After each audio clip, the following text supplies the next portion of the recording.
Hello, friends. Good to see you. Welcome to another evening at Empty Cloud Monastery. After naming Tanisabo multiple times, hearing his name, perhaps seeing pictures of him floating around on Instagram and our newsletter, now we have him in flesh here to my left. And to my right, we have Bhante Sutasu, who you're hopefully already familiar with. And if not, well, this is Bhante Sutasu, and I am Ayasoma. So tonight we will be doing monk chat, so you can ask all the questions that you might have on Buddha, Dhamma, and Sangha, or related to Buddha, Dhamma, and Sangha, and we'll try our best to answer your questions. So in the meanwhile, welcome to Geeta, Nancy, Digital Sangha, cute. And hello to Ron and Adine, who says, greetings from the Pacific Northwest, which, by the way, I have really good news for you. Adine, that's where Tanisabo is now located. So after spending many years in Thailand, he has moved, interestingly enough, during the pandemic here in back in the US, and he's opening a monastery in close to Seattle. Yeah, near Seattle, Clear Mountain Monastery. So hopefully, or it might just be me shivering in a tent. We'll see. Great. But I'll be there in July. Many a great monastery has started with one monk shivering in a tent. Actually, there's a website, I believe, already, right? Yeah, clearmountainmonastery.org. So if you're nearby, it'd be lovely to see you. So I'll be there in July, and then anyone in the area is welcome to pay a visit. And monks shivering in tents still enjoy a nice chat. So wonderful. And if everything went well, you're probably all seeing a message that says clearmountainmonastery.org. And that's the correct link. I hope I spelled it right. If not, well, I'm Italian. It always works. And but anyway, you can find more information. If you can't find his website, you can also send an email to Buddhist Insights, and we'll point you in the right direction. And hello to Jens. Hello, Ron, who asks, is there a meditation on Friday nights or just Q&A? Just Q&A. Yeah, no meditation this evening. And Manuel says, good evening. Oh, Adine is very happy that you're opening a monastery. Great. So thanks, Adine. Yeah, he's scrapping all his plans of moving to West Orange. Hello to Amaranta. Victor. Adine says, I have extra blankets, Bhante. Sadhu, sadhu, sadhu. Very well organized. Great. The link worked, so we have thumbs up. And hello to Angela. And Yuri says, Clear Mountain, that is the name of the Zen center I first started practicing. Oh, great. Wonderful. Hello to Linda. And we still don't have any questions, so that's great. There's one on Instagram. Oh. Gold Lake Design asks, what is your lineage? So I could start with this one. Mm-hmm. So I'm in the lineage of Shakyamuni Buddha, also known as Siddhartha Gautama. He was a brown-skinned man in northern India roughly 2,500 years ago, who attained enlightenment and taught other people how to attain enlightenment as well. So starting an order of both female and male monastics who have continued down to this day. They've spread throughout India, Asia, and in recent times have started to make inroads into Europe and the Americas as well. So I'm part of the lineage of Siddhartha Gautama, Shakyamuni Buddha. So it's important to keep this in mind. We do talk about different lineages and different traditions, but ultimately all of them trace back to exactly the same source, the same person, which means we're all part of the same lineage. They're not different trees, they're different branches of the same tree. It's a very important thing to keep in mind. So my own training has been primarily in two schools of Buddhism. in the Thai forest tradition of Ajahn Chah, and also in the Japanese Soto Zen tradition of Shunryu Suzuki Roshi. And I've also done some practice in a variety of other Buddhist traditions and lineages as well. But those were the two that formed the strongest, the most time of my training. Okay. All right, thank you, Bhante. Well, I'll say ditto since he is my teacher, so and I'll pass it on to Tanisamo. Yeah, I don't think you get a better answer than Bhante Sudasa's. There's always those tendencies to divide people out and, the sectarian tendencies, but I think that recollection that we're all coming from the same source is really valuable, especially in this day and age, and finding those resonances between traditions. And yeah, you find the really dedicated practitioners in almost any branch, and you find the similarities grow more and more as their dedication grows. And I find a lot of those disputes around tradition and form fall away when you meet other practitioners who are really devoted. That even applies to an extent to, Christian monastics I've met who've really been devoted, not completely, but you feel a great deal of resonance. So I also trained in the tradition of Ajahn Chah, but I ordained in Thailand, and now I am getting to train at Empty Cloud, which is quite a nice place as well. So yes, that's my current situation. Okay. Thank you, Venerable. And hello to BDW, who says, best luck with the new monastery. And yes, we're all excited to see. Hello to Linda, Rahim. I hope I'm pronouncing your name properly. And hello to Adriana. And Nancy has a question. Oh, actually, I scrolled way.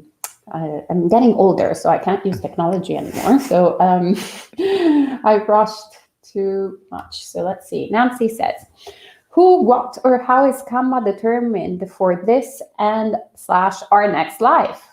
Parentheses for beginners. Maybe I'll pass this on to Tanisamo. So who, what, or how is karma determined for this and... So this harkens back to it's a good question and a gigantic question. So I don't know how much justice I can do, but it harkens back to a question you hear come up a lot, which is that if the Buddha tried to dismantle or teach ways of dismantling our notions of self, then what does karma affect going from life to life? If there's no entity to be affected by karma, then how does karma move? And I think this question comes from a misunderstanding. It posits karma in the context of self. So it says that self is this thing that moves or doesn't, and then karma occurs to it or doesn't, in which case things get confusing. But if you reverse that and see that the Buddha taught that the act of creating a self was an act of karma, then you can see that the Buddha taught self in the context of karma rather than karma in the context of self. So you see that what flows from life to life is the continuity of karma, and different moments of that act of how we create a self become habituated and carry on. And you can see this very practically. You have ways you act in different environments, and it's a useful recollection because it lets you see the different flavors of self you create. If you just think it's one thing, then there's no room to parse out nuance. But if you see that when you enter a party and want to be the center of attention, that's one sort of self and flavor and suffering. But when your loved one leaves you, then there's a whole nother set of selves that arise. So yeah, it can be really useful just to see that day to day. How are we creating self? What's the habit? And how can we let go of that habit And what happens when we let go of that habit completely? The Buddha didn't speak to he didn't say whether that was self or not self. It's beyond all categories. So that's what I would say around that. Bhante, Aya? Sadhu. Great. I think that's pretty good. All right, and I'll take the next one, which is easy. Yudi is asking, who came first, the Buddha or Jesus? I already said that I was going to take all the very difficult questions. That's a good one. Well, the historical Buddha, so Shakyamuni Buddha, was born around 500 years before Jesus, so the historical Jesus anyway. So yeah, that's it. The end. Yeah, she said she wanted to be MC so that she could take all the easy questions. There's a story of a monk in Thailand who apparently he said he traveled up to heaven and met Jesus. So yeah, cool. There you go. It's a good story. Great. Yeah. And hello to Adriana. And Nancy asks, if I acknowledge that I will probably not reach enlightenment in this life, is my practice and work my investment for improving in this life and for my next lives? Bhante Sudaso? Yeah, absolutely. Realistically, we should always keep that in mind. So this is one of the huge differences I've noticed between Western Buddhists and Asian Buddhists, or actually just generally between convert Buddhists and people who are raised as Buddhists, which is that Asian Buddhists, people who are raised Buddhist, they already are thinking in terms of many, many, many lifetimes. They understand that they have practiced Buddhism for many lifetimes before this one, which is why they have, well, first off, the good karma to be born in a Buddhist family in the first place, in a Buddhist culture. And also there's an understanding that they have many lifetimes ahead of them to go, and that odds are pretty good they're not going to attain enlightenment in this life, but that their goal instead is to keep progressing on the path, to keep moving towards enlightenment. And there's a knowledge that attaining enlightenment is something that takes many, many, many, many lifetimes. And it's possible that we've already been doing it for enough lifetimes that this will be the final one in which we finally get it. But odds are pretty low. Realistically, we've got quite a bit of work ahead of us. I don't know if you've looked at your mind, but I look at my mind and I'm like, yeah, there's probably more than one lifetime of work still to be done. So I'm hopeful. I'm hopeful I'll get enlightenment in this life, but I'm not expecting it. So yeah, absolutely. You should always be thinking, I'm going to practice as well as I can in this life, but it's not like if you don't get enlightenment in this life that you've lost. It just means that you're going to have to pick up the threads in your next life. Yeah, so the whole idea of like, I must attain enlightenment in this life seems to be coming from the YOLO mentality, which I think is why it's a lot more prevalent in Western convert Buddhists. Fundamentally, we tend to still be thinking, I only have one shot at this, so I better do it right the first time. Which is, of course, not a Buddhist idea. The Buddhist idea is that we've actually had countless shots at this before and screwed it up most of the time, but also we cultivated a lot of good karma, which is why we're here again, working at it again. And we're probably not going to attain enlightenment in this life, but we can still accumulate supporting conditions for future lives. Yes, there's nothing wrong with thinking in those terms. I find it takes a little bit of the pressure off. Okay. I like the pressure. I knew you were going to say that. It's good to have a bit of pressure, especially, once you start thinking in terms of rebirths. How many times again do you want to go back to high school? It's horrible, dreadful. Middle school was worse. Or middle school, that's right. It's a real hell realm. Yeah, that was... Yeah. Yeah, there's a lovely Dhammapada verse where the Buddha says, painful it is to be reborn again and again. I thought to be reborn in high school. Oh, well, The Buddha didn't mention high school, but I think that's just Novel because they hadn't translation. invented it yet. I has been making up numerous idioms today, so I'm underslept, so disclaimer. my mind gets a little deranged. And we have a question for Tan from Denise, who's asking, what kind of honorific is Tan? I don't know. It's the one they use in Thailand, I guess. It means venerable. It's the rough translation. But yeah, it's just the standard in Thailand, more or less. I don't actually know the etymology of it, really. Ajahn comes from Acharya, which is Pali. But I'm not to 10 Vasas yet, so that's not me. Yeah, so sorry, I can't do better justice to that one. If either of you have an opinion, all right. Yeah, I don't know where the word Tan comes from either. All right, thank you. And Dean is asking, how does the daily practice at Empty Cloud differ, if at all, from the Ajahn Chah's Thai forest tradition? Well, I will say that, first of all, we're not in the forest, unfortunately.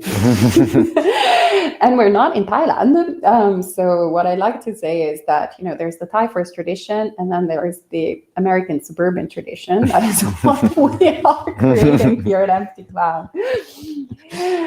So that influences a little bit the way that we're practicing. So in terms of schedule in particular, so since we don't really have, vast lot of acres with a lot of forest, with a bunch of kutis.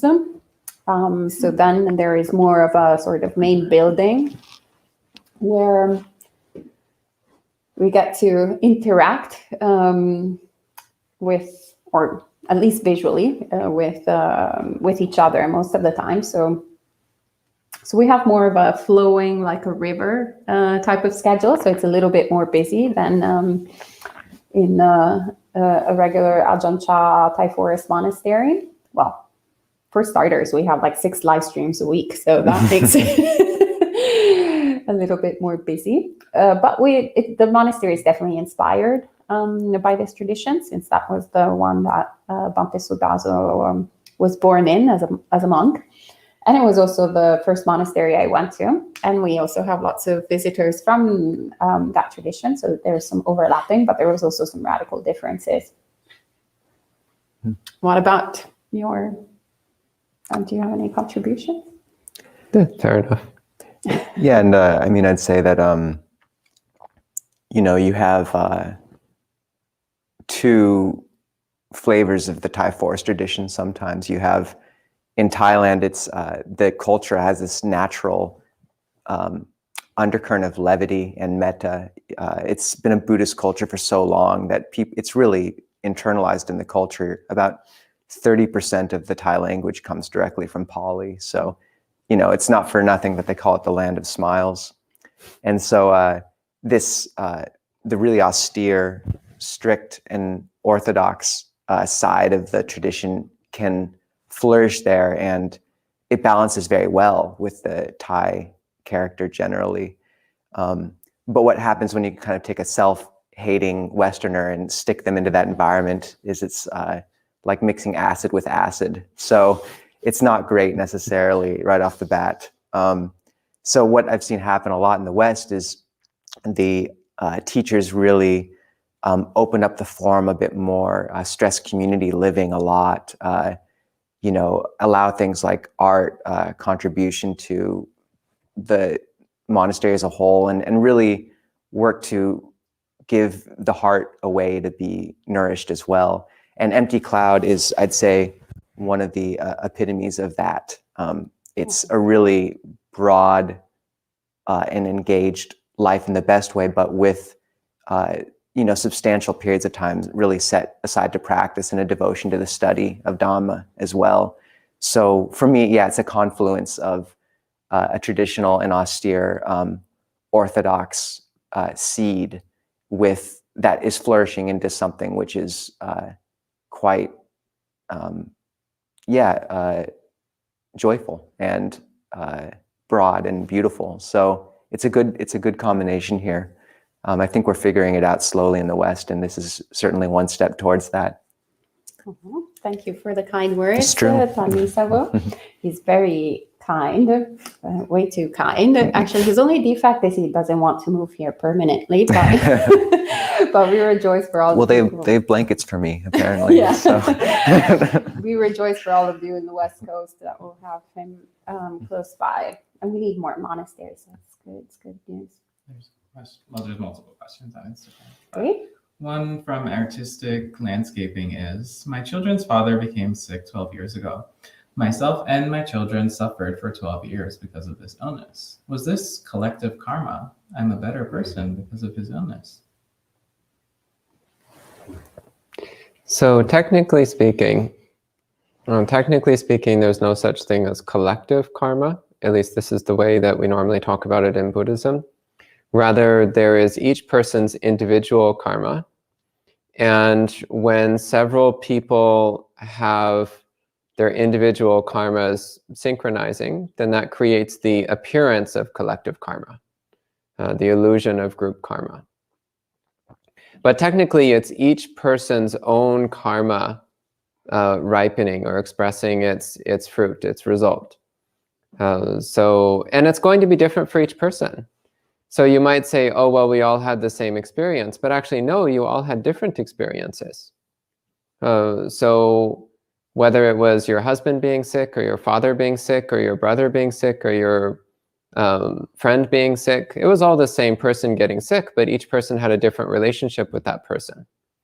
Even if the father had 2 children, those 2 children would each have different experiences of relating to the father's sickness. So that also is a manifestation of their own individual karma. So it's each person is experiencing the results of their own karma, and each person is making new karma in every moment. Yeah, so there's, as far as I can tell in Buddhist thought, there's no such thing as group karma. Thank you, Monte. And Victor Hugo Hidalgo says, I would like to ask your view about this endless debate of Buddhism being a religion or not. I practiced Theravada Buddhism since several years. I found followers of Buddhism, especially outside Asia, even angry when you point about Buddhism as a religion, which I often do, as I've seen it in Southeast Asia, where I've been the last years of my life. Thank you. I guess I can take this one. It's easy enough. Or is it? Maybe it isn't, since it's actually an endless debate.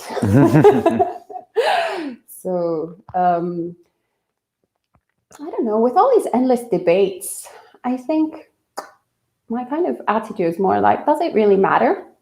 It's more actually what is useful in the moment. So recently my mom actually started accepting a little bit more that I have become a monastic, because her neighbor who's from Korea told her that Buddhism is not really a religion, but it's actually a philosophy. And she was like, okay, so what you're practicing is not exactly a religion. That is good. But why do you look like that? Why do you have to shave your head? Can't you wear normal clothes? It's not a religion. All these stupid things. But okay, it's a philosophy. Maybe it's better. So I was like, yes, Mom, it's a philosophy. It's a philosophy. It's good. It's good. All these things, it's a little bit different. So that actually kind of created an opening in my mother's mind.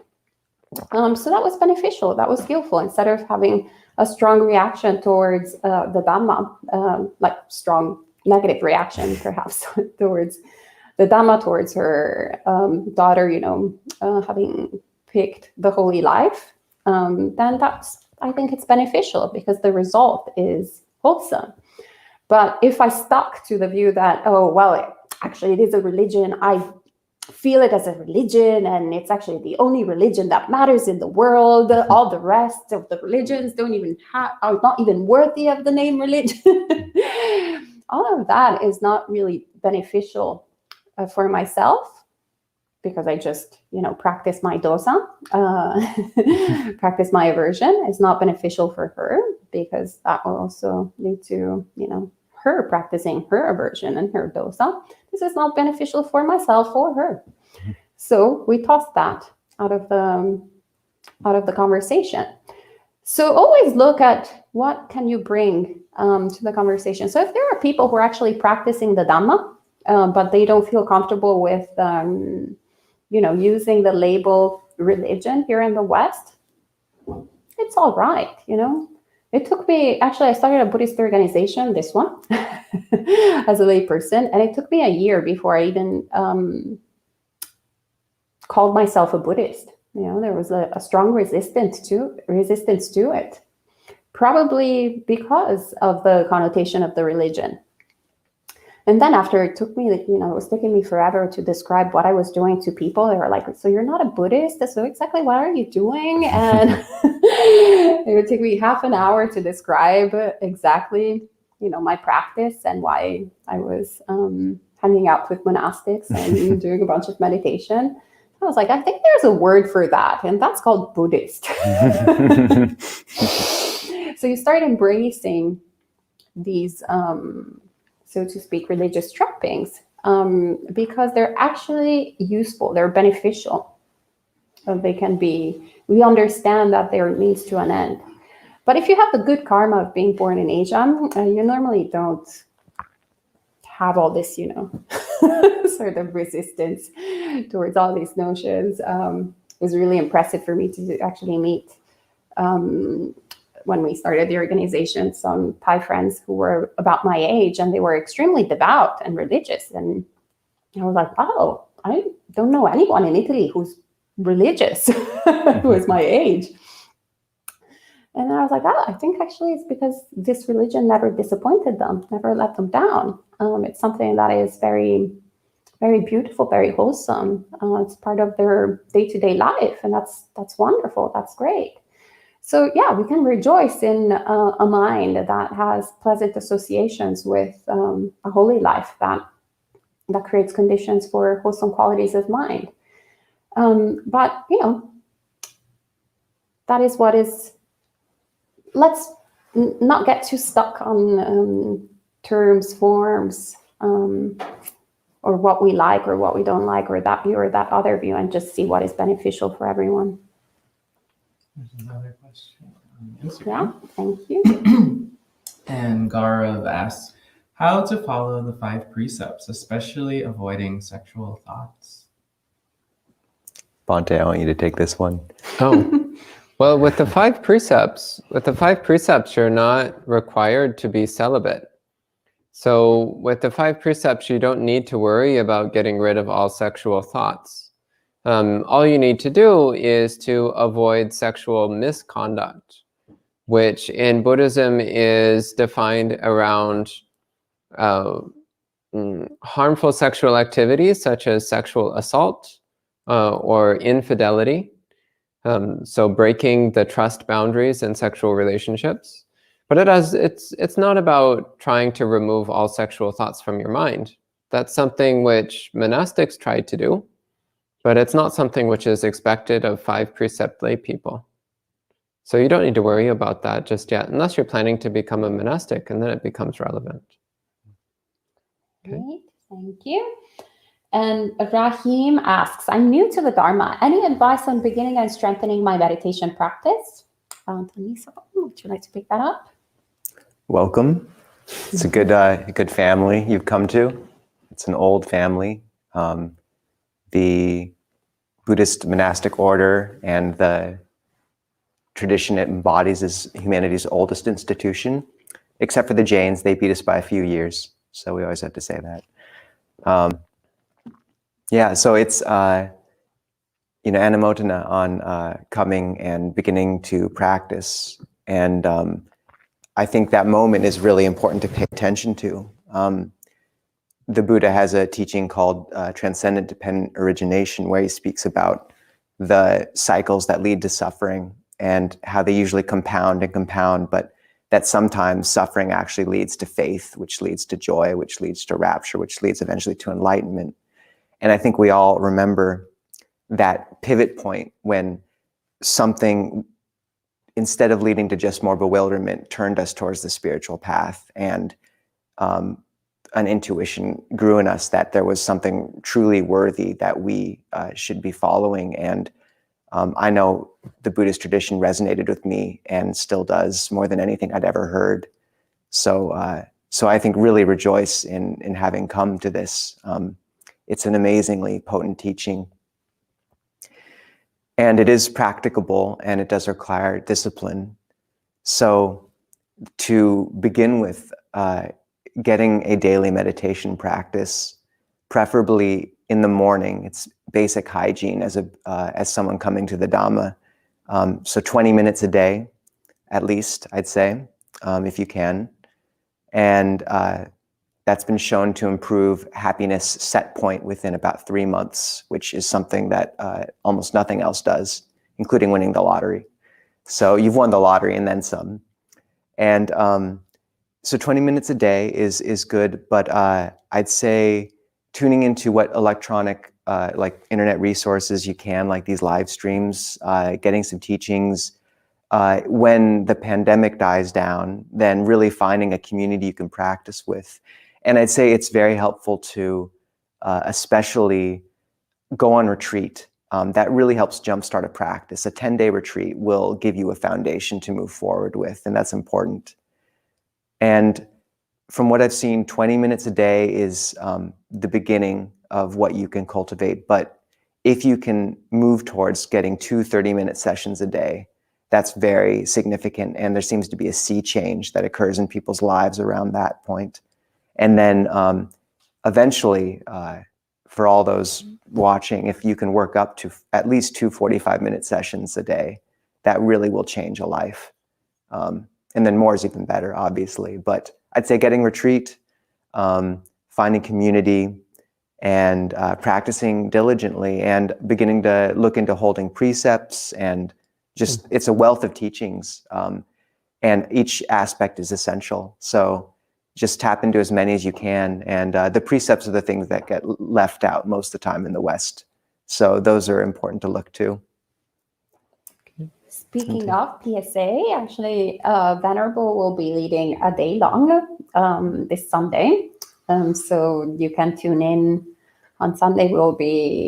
There's a schedule if you go on the website, and yeah, he will be sharing teachings throughout the day.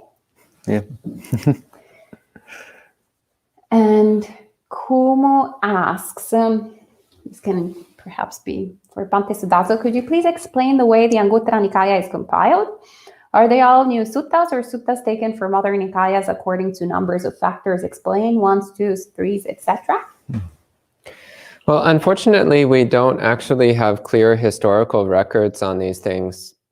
So we know that at some point, somewhere in the first 1,000 years or so of Buddhist history, at some point, the Buddhist teachings were compiled into categories. And we also know that the different schools of Buddhism at the time compiled things a bit differently. So we have the Pali Canon, which has some suttas put in the Digha, some in the Majjhima, some in the Anguttara, some in the Samyutta, and there's some overlap between them. Then we have the Agamas, which contain most of the same suttas, but sometimes in different places. So sometimes something which is in the Samyutta is in the Anguttara equivalent of the Agamas.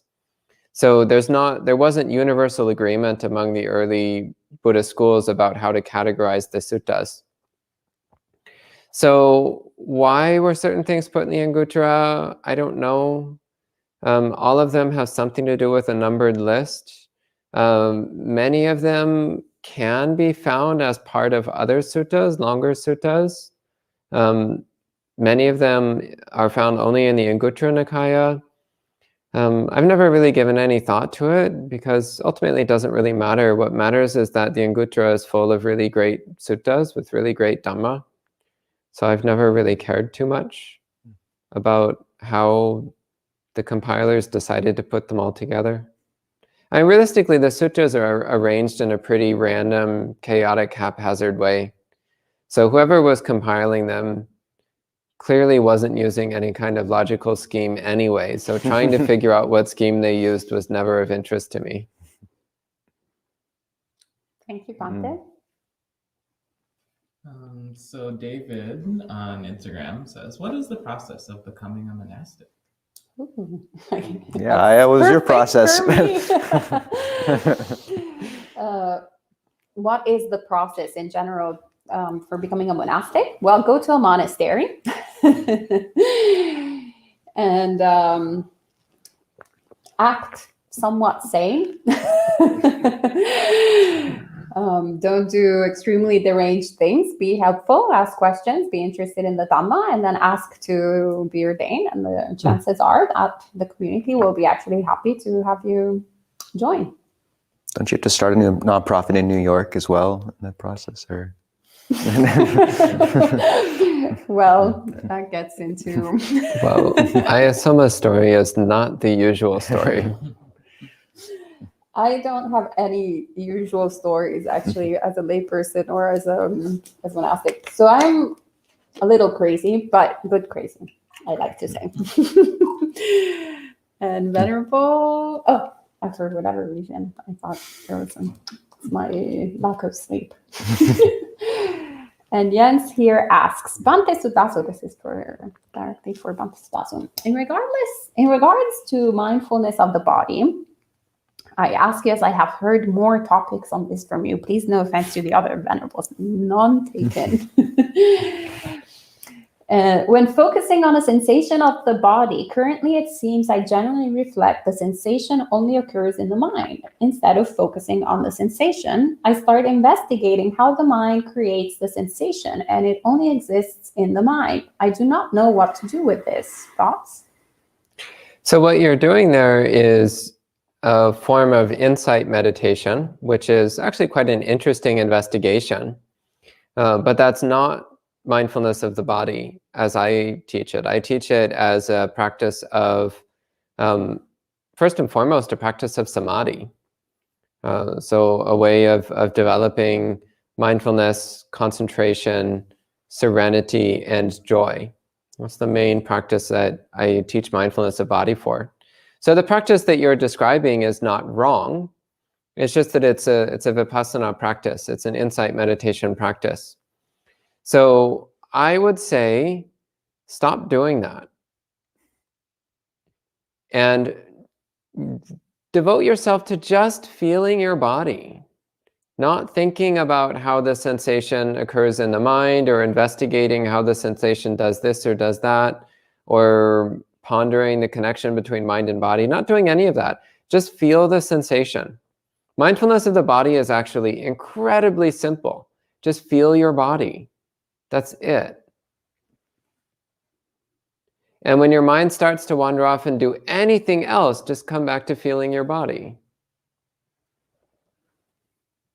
This is the power of this practice, is that you're learning how to control your mind by giving it only one task and not permitting it to do anything else. And even that one task is actually a task of inactivity, a task of non-movement.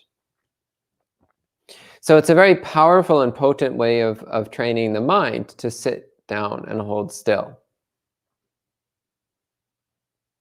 So later on, once your mind is well stabilized and you've attained first jhana, then you can start doing this insight practice that you've been doing. It looks like a great practice. But start with stabilizing the mind through mindfulness of the body. Hold the mind still. Don't let it flop around. Not even with investigation of things. Investigation of the Dhamma is sometimes just a smokescreen for restlessness of mind. It's true. I'm laughing because guilty of charge. I suspected that's why you were laughing. Yeah, those are my thoughts. Yeah, to quote Venerable Rabina Kortin, she once said, this practice is so simple, it's embarrassing. And it's embarrassing in the way that we can't do it. And Charlie on the gram, on Instagram, asks, I once had an individual tell me that they believed that the quote from the Christian Bible that says, faith without works is dead, I'll show you my faith by my works, was similar or the same to the Buddhist concept of karma. Would you say that this is accurate? I have no idea what that Christian thing is. So I'll pass it on perhaps to Venerable Nisaba, who seems to be quite well versed also in Christianity. Not so well versed, but I do appreciate the tradition. Yeah, I mean, I think what it's speaking to is the idea that empty belief without action is essentially useless. And I think that came as a reaction to some of the doctrines which came up saying that faith alone was enough to save one. Mm. And interestingly, since Buddhism considers the karma created by the mind to be the most potent of all karmas, in the sense of the highest, how we undertake action, what intention we have, determines the quality of the speech, the karma created through speech and bodily action to a large extent. So in a weird way, there's almost an inversion in Buddhism where if one has, because mental action is considered an action, and because the Buddha laid out very potent ways for working with the mind and directing and training that mental action, which I think to a large extent we have lacked in the West. And granted, many traditions in the Abrahamic lineages have ways of praying and meditating, which are extremely potent ways of training the mind as well. But I think when you look at the training the Buddha laid down, it's extremely comprehensive. So yeah, I'd say that if faith, in the sense of when one undertakes training the mind in this way, then it's not a dead act, even if externally one isn't speaking or acting through the body. I mean, this is what meditation is you're training the mind by really focusing just on the mind. But at the same time, I think what the quote is getting at is, yeah, this blind belief without backing it up doesn't go anywhere. And I think the Buddha would completely agree with that, in the sense that if you just follow a path blindly and don't apply yourself, then it won't lead anywhere. The main difference might be that the Buddha articulated so clearly what applying yourself, even in just the mental realm, looks like, and laid out the most comprehensive system of mental training that I think humanity has ever been lucky enough to receive. So in that sense, there is similarity, actually. Something I heard one Christian teacher say a long time ago was that if one has genuine faith, then one will naturally express that through morality. Mm. So if one is not manifesting perfect morality, then that means one does not have perfect faith. I also heard a quote similar, Bhante, where someone told, it was a really wonderful Christian speaker, said, I'm a Christian, and the speaker responded, already? And I really liked that. It's good. Great. Thank you both for sharing this. And Nadine has a great question for me. Nadine asks, besides the Venerables and Alagalikas, is there anyone else who resides at Empty Cloud?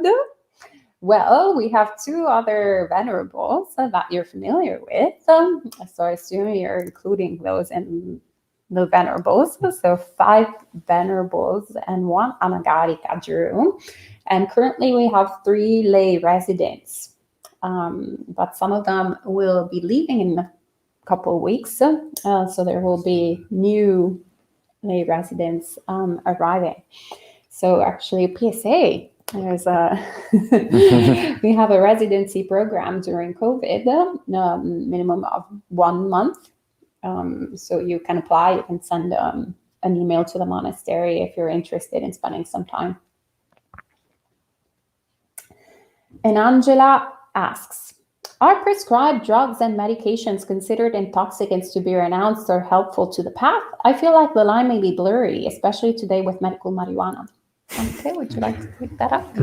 I feel it's especially relevant that you use the phrase, the line may be blurry, because ultimately you don't want to take anything that's going to make your mind blurry. So with prescription medications, this is, sometimes it's a judgment that we need to make. So evaluating what is our mind like when we don't take the medication, and what is our mind like when we do. So an example of this is psychiatric medications. For example, somebody who does not take their psychiatric meds may experience greater blurriness of mind than when they do take their psychiatric meds. So in that case, it's quite a clear decision. Where it's more challenging is, for example, a medicine which might help with some health condition, but which also weakens your mindfulness and self-restraint. Well, in that case, talk to your doctor if maybe there's other options, or if you can reduce the dosage, or if you even really need to be taking it.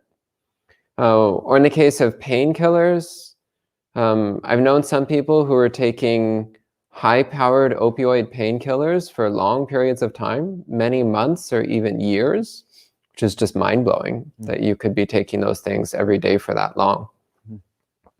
And so you have to ask yourself, do I have better sharpness of mind when I'm just facing my pain, or when the edge of the pain is dulled by prescription painkillers?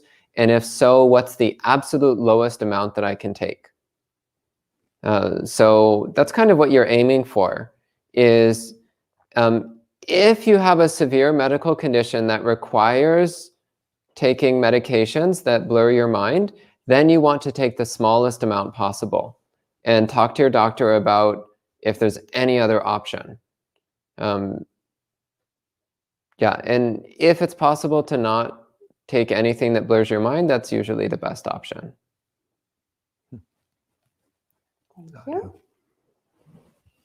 And on Instagram, Miss M says, I've been having lots of anxiety with regards to work, which causes me to dread going there the next day. I understand that thoughts are not reality, but are there any tips I can follow to be mindful? Tannisable.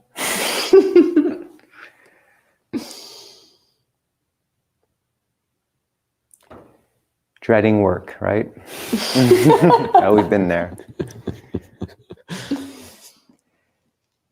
Yeah, I mean, I suppose it's a good question, and I sympathize. I've been in similar situations. Monasteries are not perfect. There's a really wonderful sutta where this bhikkhuni named Venerable Dhammadina says that neutral feeling is pleasant when experienced with knowledge and unpleasant when experienced without.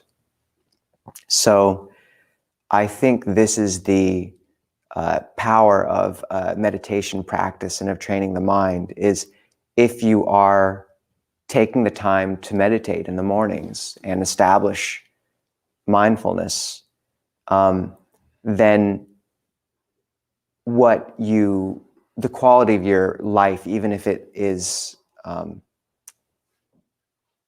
say, not very exciting on the surface or even slightly unpleasant, can really shift radically. And so basically, as practitioners, the goal is to take every action in our lives as a chance to train the mind and as an ornament of the mind, which means there are no small actions. And that means that it infuses our life with meaning. And that's what people lack and are so hungry for. There's nothing more soul-crushing than a sort of average middle-class life that has no purpose. And people fracture themselves and dilute themselves in a confluence of convenience and comfort. So but if we practice, then suddenly every small act we have, because we're bringing the intention that we want to use our lives to shape ourselves into tools of compassion in the world and of caring for others and purify ourselves, then every action becomes pregnant with meaning. And this is even more so or more the case in a situation that's especially difficult, say at work. If one can conceptualize, this takes more mindfulness, but Longpo Lim, a famous teacher in our tradition, says that, or in the tradition of Ajahn Chah, says that there are no obstacles, only worthy adversaries. So if one approaches a difficult work situation as a true opportunity to learn and to practice patience, which the Buddha said was the highest of all qualities, it's not to be undersold. And then even a really difficult work situation could become the perfect moment to practice. There's a famous story about the man who brought, the monk who brought Buddhism to Tibet, that he'd heard that all Tibetans were really nice, so he brought his annoying chaiwala with him just in case, so that he'd have someone to practice with, because he needed to be annoyed by someone. And so, yeah, I've been in situations in monasteries where I've been with very difficult people, and yet if I could maintain enough stability of heart to conceptualize them as a bodhisattva trying to train me, and really take that on every day, then it became the most powerful practice. That became my practice at that monastery at that time. So that's not easy to keep, that recollection. It requires you to meditate every day and keep mindfulness, take a break in the middle of the day to reestablish yourself. But if you can keep your intention like that, then it works. Then again, if you find that work is really eating away at you in other ways, then maybe it is time to change the external situation. But I think most of the time we can do a great deal without, just by changing our attitude, and Buddhism lets us do that. Chaitana, intention, is the core element. Sadhu, sadhu, sadhu. Thank you, Venerable. And Yudi asks, why do Buddhists focus so much on teaching karma? If we really analyze the Dharma, nothing gets reborn. Think of infinite consciousness, that of which is aware, so the I is created. Paticca Samuppada. So, I want to hear Montasudasa's on this one. First off, to answer your question, why do Buddhists focus so much on teaching karma? Well, the short answer is because the Buddha did. The Buddha focused a lot on teaching karma. And why did he do that? Because karma is causality. And it's the power that we have to shape our experiences. So every single time you make any decision, that's karma. You're creating karma. So you're actually living a life of karma all the time. When you wake up in the morning and you decide to hit snooze, that's karma. When you get up and choose between making coffee or tea, that's karma. When you decide that you're going to pretend to be sick and not work today, well, that's karma. When you decide to do some meditation, that's karma. When you decide to get angry at your neighbors in the room above you, well, that's karma. When you decide to say that there's no karma, well, that's karma. When you decide to say that nothing gets reborn, well, that's karma. That's all karma. It all creates a force that comes back to you. Actually, it never leaves you. The karma that we create sticks to us and manifests through us. So it's easier to relate to it in terms of mind. So when you create karma, you're sticking something in your mind, and that expresses its result through your mind. So karma never leaves you. It's always with you until it finishes expressing its result. And when you say analyzing the Dhamma means that nothing gets reborn, you're actually completely wrong. When you analyze the Dhamma, you realize that the Buddha talks about rebirth all the time. And it's a central, integral part of the Dhamma. So this belief that the mind ceases to exist when the body dies, first off, it's a belief. And second, it has absolutely no basis in Dhamma at all. It's a secular materialist belief that people forget to leave behind when they get into Buddhist practice. So Buddhism, so the secular materialist belief is that first there's the physical body, and based on the physical body, there arises the experience of mind. The Buddhist perspective is the exact opposite. The Buddhist perspective is first there is the mind, and from the mind arises the experience of a body.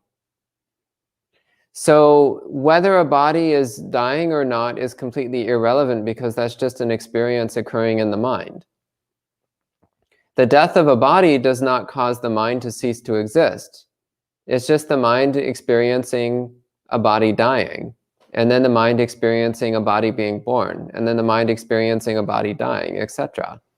So the death of a body does not interrupt the continuity of mental experience, which is the production of karma and the experience of the results of karma. That's what the mind stream is, which is Paticca Samuppada, actually.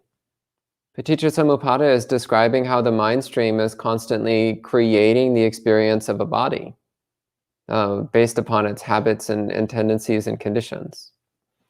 Then you mentioned infinite consciousness. So infinite consciousness is a temporary state which can occur within samsara. It has nothing to do with enlightenment. It's just another sankhara, just another temporary conditional phenomenon. It's not the goal of the Buddhist path. You said that of which is aware, so the I is created. I have no idea what you mean by that. So you might have to explain what you mean by that. Briefly speaking, the feeling of me, of mine, of myself, is delusion. And there's no origin to that delusion because we've been doing it forever, literally. So there is no thing which creates the I, but rather we are constantly perpetuating our sense of self. Okay? Thank you, Bhante. Sadhu. And Bhavani says, Namaste, with great respect. Can I request for a Dhamma talk on Dhammanusati and Sanganusati from Bhante Sudaso in the future, please? Sure, yeah. Right? If someone can put that on the list. Request granted.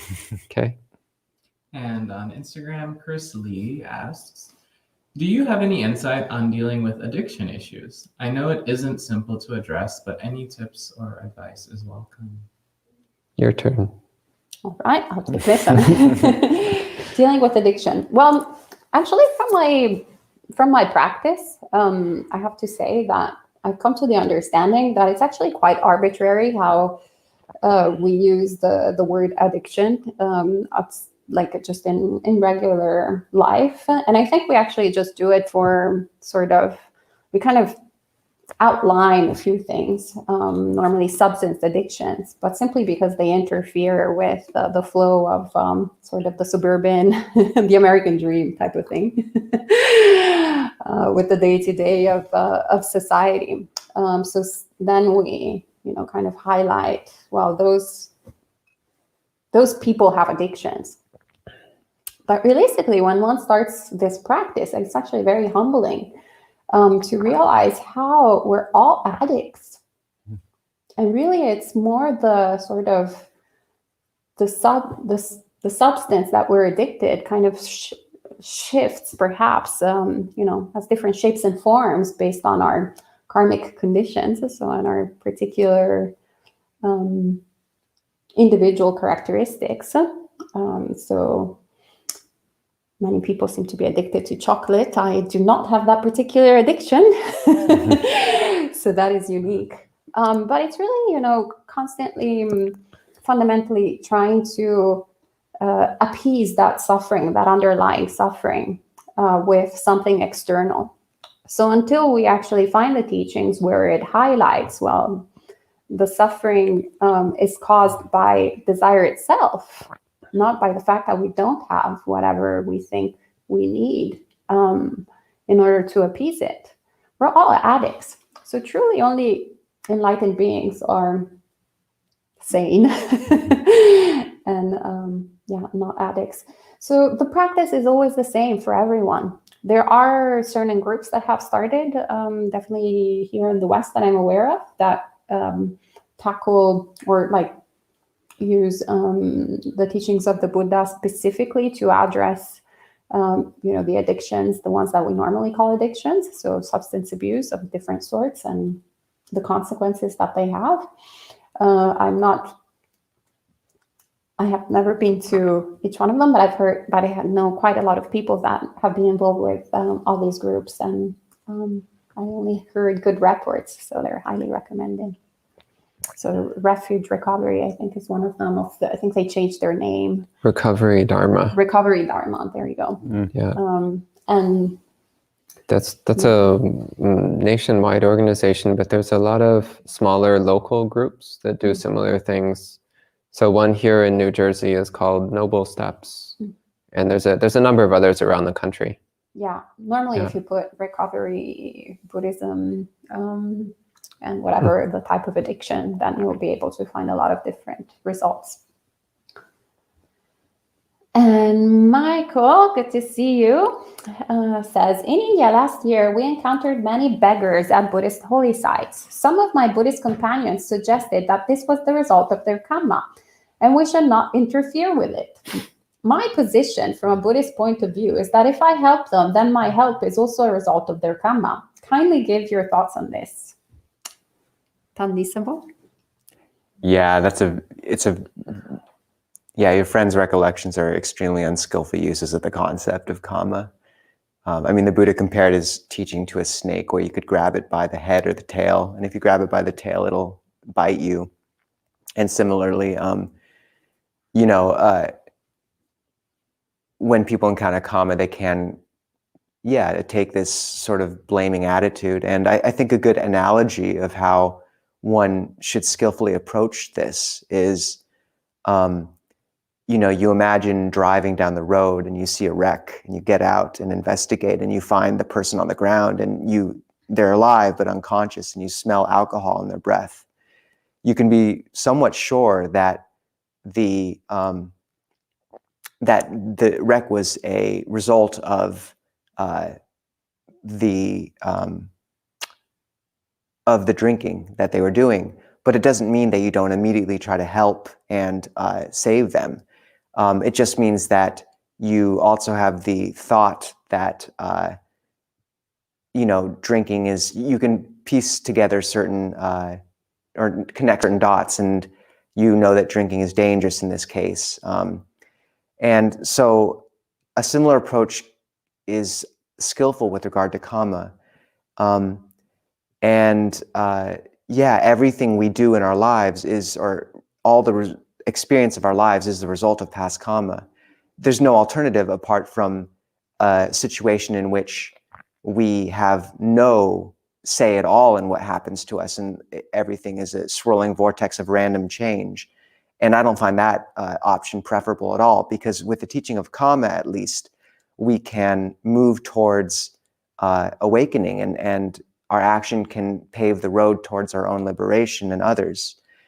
And also to say that there's a middle path here, in that the Buddha said that experience is also shaped by our present intention, our present karma, which we feed into experience. And so even if someone externally is in a really difficult situation, perhaps if they have the right mind state, then it could actually be a cause for their liberation. I think some of the most difficult situations we found ourselves in our lives have been the most powerful learning experiences. And that's not to make light of a suffering like the ones you described. India is brutal, and I've been there.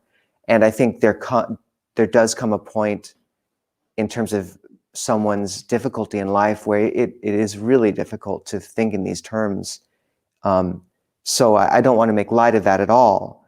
But also if the options, we just have to hold the teaching skillfully, and also recognize that the external appearance of someone doesn't necessarily show us what their experience is and how they're going to use that experience.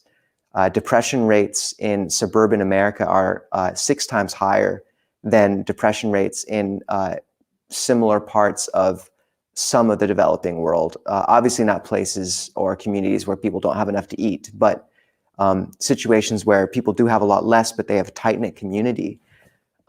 Modern suburban American life, despite its appearances, is brutal. Make no mistake, on people's souls in a certain way. So the external situation doesn't necessarily show what the karma really is. It's how we use it in every case. Sadhu, Yeah. sadhu, sadhu. Definitely, I agree with everything that Venerable just said. I'd like to add a couple comments to this.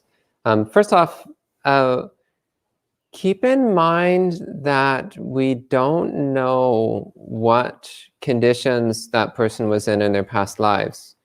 So it's easy to just assume, oh, they're having a hard time in this life, therefore they must have done horrible things and are moving downwards. But it may actually be exactly the opposite. They may have been in a lower realm in a previous life, and they committed themselves to committing good actions, cultivating good karma, living a wholesome life. And as a result, they've been reborn as a human. So moving up from the negative condition they had before.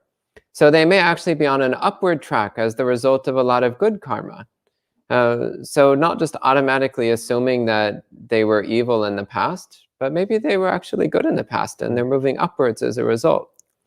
But the other thing also is this concept of interfering with another person's karma is just ridiculous. That's not Buddhism. It's impossible to interfere with another person's karma. You create your own karma and they create their own karma. You can't interfere with somebody else's karma. It's not possible. So instead, your friends who said not to interfere with the karma of the beggars, those friends are creating bad karma for themselves. That's sad. That's not commendable. So I don't envy your friends who said those things. They're harming themselves by saying such things. Thank you, Venerables. Yes, I will just add to that reminder that karma is action. So everything else that, all our theories on why people are experiencing whatever they're experiencing, that's in the realm of thought, conjectures, assumptions, has nothing to do with karma. So perhaps we can focus on actually making good actions ourselves, first and foremost, and aspire to non-judgment day. Sadhu, sadhu, sadhu. And Nancy says, I was born into a wrong path family, had lots of hardship as a child that I have worked on releasing. Is this due to past bad karma? Is the work of renunciating these influences creating good karma? Your Well, turn. I think there's been a lot said about karma, but I guess I will just add, based in particular on your situation, the reminder also that actually a human rebirth is the product of mixed karma.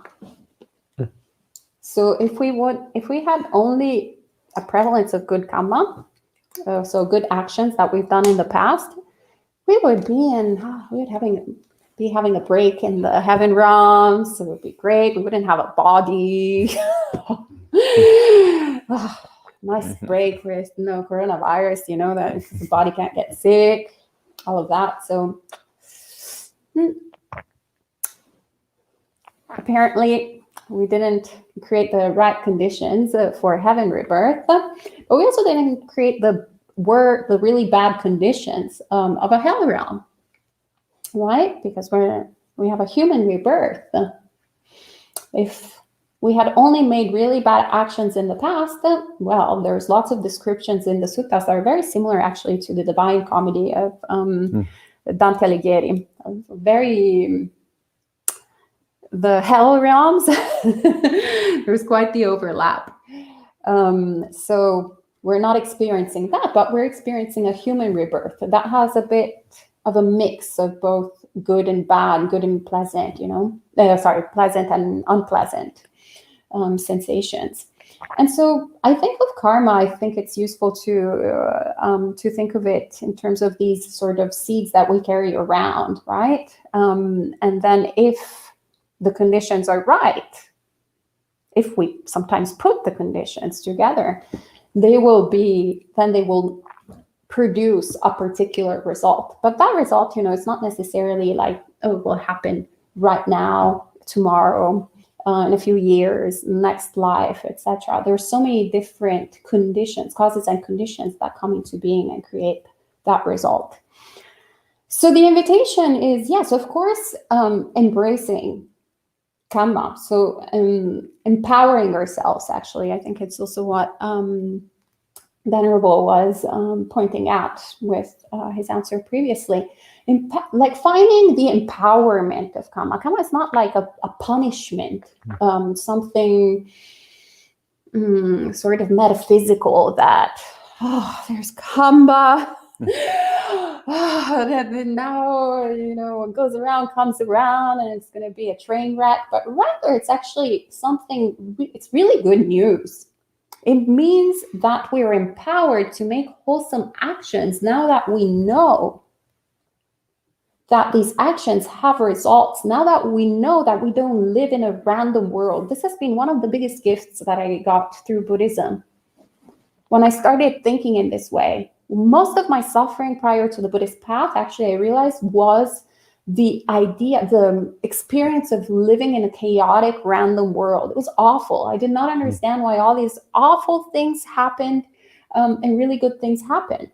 All of a sudden, then you realize there's actually, an understanding, no difference than physics. Sometimes it can be pretty inconvenient, to live in a world that has, the law of gravity, very convenient law, but it's even more inconvenient if you think that things are just falling randomly, or you don't understand everything is chaotic. But actually, when you understand the law, then you work in accordance with the law.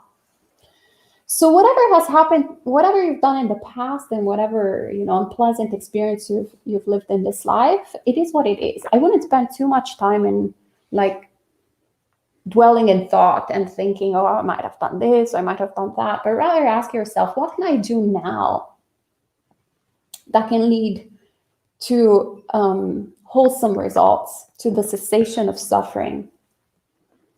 And the answer is always the same: the Noble Eightfold Path. It's great news. You've done incredibly amazing things in the past to have this awesome result of having the Dhamma in your life. So recollect that. It's a lot more skillful. There's another question on Instagram that says, I have seen many posts and videos about astral projection, but can we really experience that? I'll take this one. Great. Yes. Yes, but it has nothing to do with Buddhism, so don't waste your time. Okay? And I think we should start giving short answers because we're running out of time. Oh, are we? That's 8:43. Okay. And Mark says, so I'm reading a fascinating book about a psychologist who works with people with multiple personalities. Ooh, we all have multiple personalities. He discovers that some actually have deceased spirits that have not moved on. And so he learned to befriend them and ask them to move on. Did the Buddha ever talk about how to get rid of bad or unwanted spirits, entities? This is a fun question that I think Tanmiso is perfect for. I don't know about that one. I haven't gotten asked this question before. The Buddha, let's see.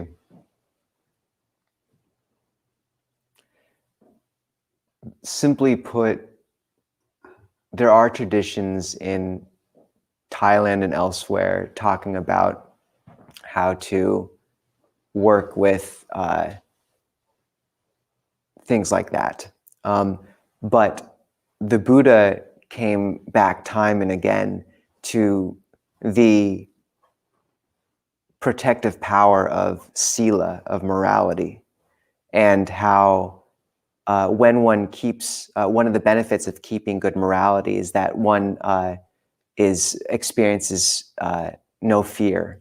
And when the Thai forest Ajahns were about 100 years ago, or early 1940s, about many of there was a wave of forest masters and monks who went in the forest and came back with really authentic understandings of the teaching and began to wander around the countryside. And there was a huge amount of ghost worship and spirit worship throughout Thailand.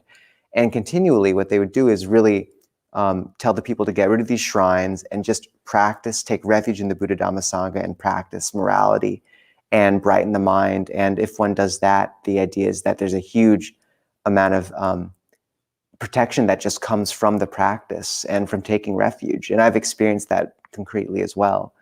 The one thing I'd add is that the Buddha numerous times recommended that we recollect the dead and spread merit their way.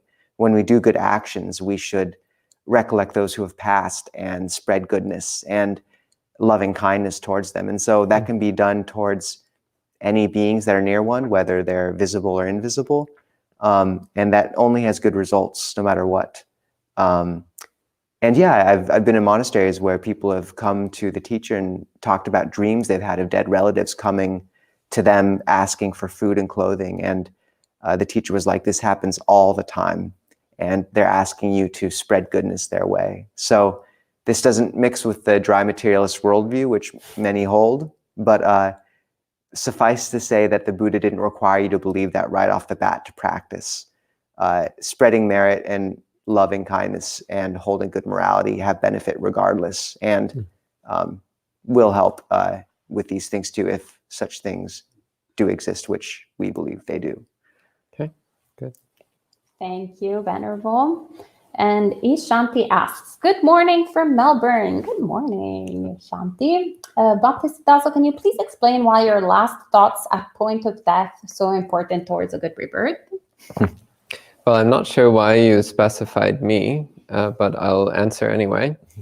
So when you read through the suttas, you'll find that the Buddha speaks about how the decisions that we make throughout the entire course of this life, as well as the decisions we've made in previous lives, all together shape what rebirths we're going to have in the future.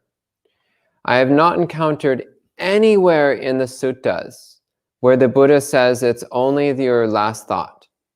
I haven't found that anywhere in the Buddha's words.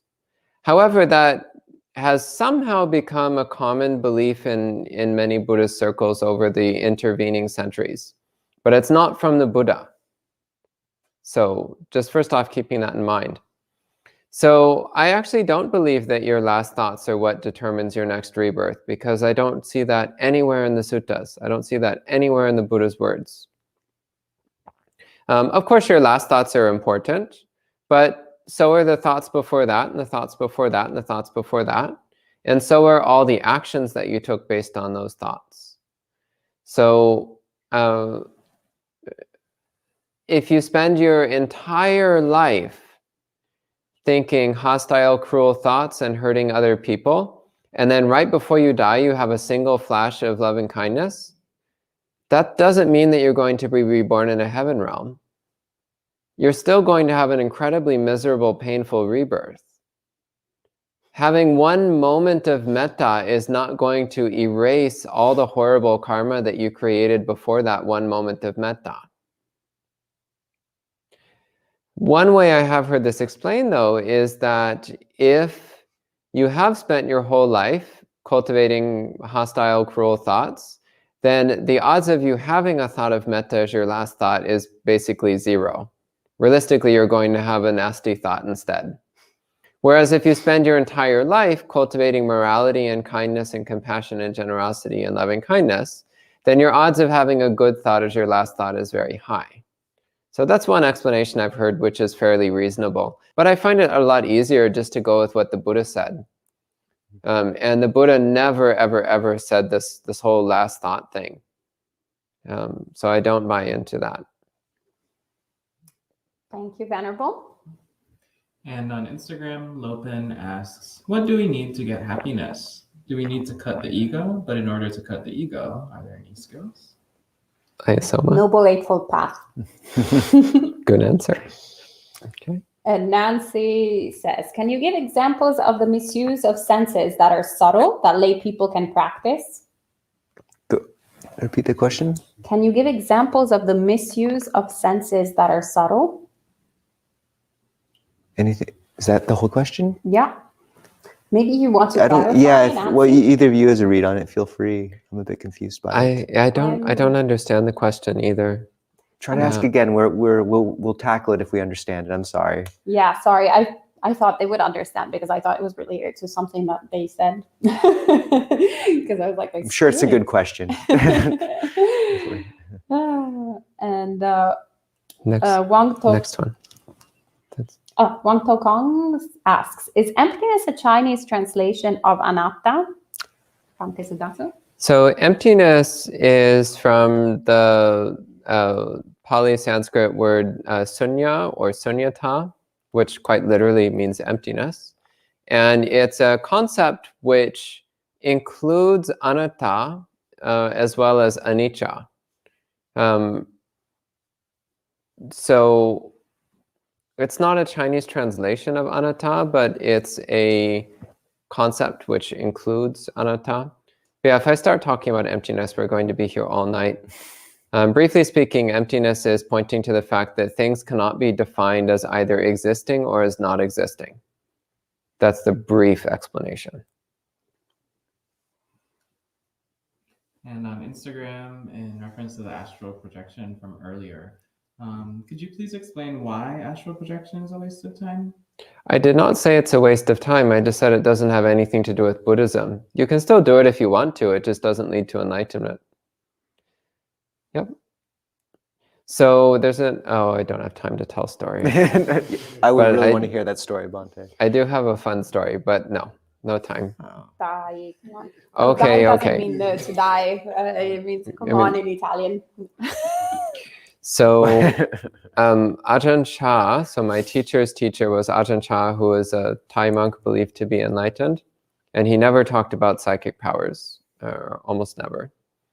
And once later in his life, long after he was believed to have attained enlightenment, my preceptor was translating for him. And then somebody came to see Ajahn Chah and was just out of the blue. They were just like, hey, Ajahn Chah, how's your astral projection practice going? And Ajahn Chah was like, it's actually going really great. Thanks for asking. Great. That's the whole story. Okay, moving on. Thank you, Ante. And Adine wants to thank you for the instructions on meditation, and also says soul crushing is bright in terms, I think, of Suburban American Dream. Ajahn Brahmavara, good to see you, Venerable. And M asks, are emotions like fear or restlessness Vedana, or is it Chitta? Thanks. Oh, I think then there's a follow-up. And what is the name of a meditation method that only observes emotions in the chest area? Chittanupassana, or is it Vedanupassana? So emotions are in the realm of mind. So Vedana is the feeling, is the raw sensation. So actually you can transition from contemplating your emotions to then actually just going to the contemplation of feelings of Vedana. And it's actually it used to be my main meditation practice. It's not anymore these days. But yeah, I find it very, very useful to get an understanding of the emotions and not be dominated anymore by the emotions. Or at least also like just understand how predictable they are. It's actually remarkable. And they start having this sort of grip on you. So every time I give actually these like sort of talks, in public, like with real people, but also with virtual people, there's always that sort of anxiety that starts at the beginning of the talks. And when I first started, it was unbearable because I really believed it. And I started, I was just watering all the seeds, making sure that they would grow like very nice and strong. So it would always increase. And like my fear and aversion towards doing this type of thing was just becoming way, way, way too much. And then I started practicing once again. What I call mindfulness of emotions on it. And I was like, oh, okay, now I'm going to give a talk. Okay, so 3, 2, 1, tightness of the throat. There it is. The heart is palpitating. How do you say? I can't speak English tonight. You got it right. Oh, great. Yeah. So the heartbeat speeding up. You just know what's coming. And, if it comes, you're not surprised. And then you also see it going away. And sometimes, surprise, surprise, it doesn't appear. And you're like, oh, that's great. I can have a break this time around. So it's very good. Okay, Bhante Sudaso is kindly showing me the clock. We have another question on Instagram. Great, thank you. From Art Broke My Heart. How can I become more productive during my free time? Why do you want to? What is this bizarre obsession with productivity? Productivity is not happiness. Aim to be less productive during your free time. That's what free time is for. That's all. Great, thank you. And Linda has a PSA. Blue Lotus Temple in Woodstock, Illinois still hosts Refuge Recovery Group on Zoom. Great, so you can reach out to the Venerables there. And Nancy is, I think, clarifying her question before. So Nancy says, there are obvious ways that we indulge senses, but what are some more subtle ways to practice not misusing our senses, or ways that maybe lay people wouldn't think of?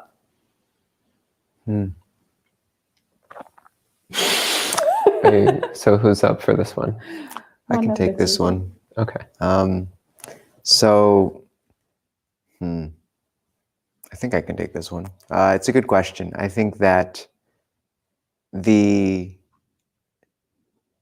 subtle ways that we can, there are a few ways that the Buddha talked about, like forms the Buddha laid down for lay people, which I think are not utilized fully. And they really, coming from having stepped into monastic form, these structures and precepts and community really, and even the outfit, really all the props, as Longpo Pasana puts it, the props are important, and they really help you constrain yourself and keep on the right track. So I'd say that using, but the Buddha laid out some really good props for lay people. Taking an uposatha, a Sabbath day, once a week, where you really shut off the phone and just practice. On that day, the Buddha would also recommend taking the 8 precepts, which would include not eating after noon, apart from, say, some light sugary drink or something of that nature. And then when one meditates in the evening, the mind will be light. If one can keep a awareness of the breath or of a sort of meditation object of loving kindness throughout the day, that helps. But also just little things of how we organize our spaces have a lot of effect. I mean, you think about what's on the top shelf of most American households, and it's the liquor. And then you might have, a large TV on the wall. So we have our altars, we have the things we worship intuitively. So really, like, changing the house around to elevate what deserves to be elevated, get a shrine, set aside a room for meditation. I mean, you want to speak of sort of subtle ways which you can affect the body and mind and the senses. And these are subtle ways, but if you wake up and bow to a beautiful image of the Buddha first thing upon waking up and last thing upon going to bed, and spread loving kindness during that period, you will change your day little by little. And if you change your house to reflect your heart, then both will be purified in the process. Wow, that was beautiful. Sadhu, sadhu, sadhu. Yes, thank you. Venerable. And good to see you, Jen. A long time no see online. Welcome. And that was the last question here, and apparently also on Instagram. So I think we're done 1 minute early. That says 9, actually. That clock is fast. 8:59 p.m. All right, so we have just time to remind you all to join us on Sunday with a retreat with Venerable Nisabo. And then next week, actually, we're dedicating the whole week to mindfulness of breathing. So there will be teachings shared on the subject matter from both of these venerables, actually, from both Tanisabu and Bhattisudaso. And then we'll also have another guest monastic joining us, Ayasu Vijana. So you'll see another monastic in a few weeks. But we can end tonight with 3 sadhus. Sadhu, sadhu, sadhu. And Alex is asking, is there a hike tomorrow? Yes, there will be in the afternoon.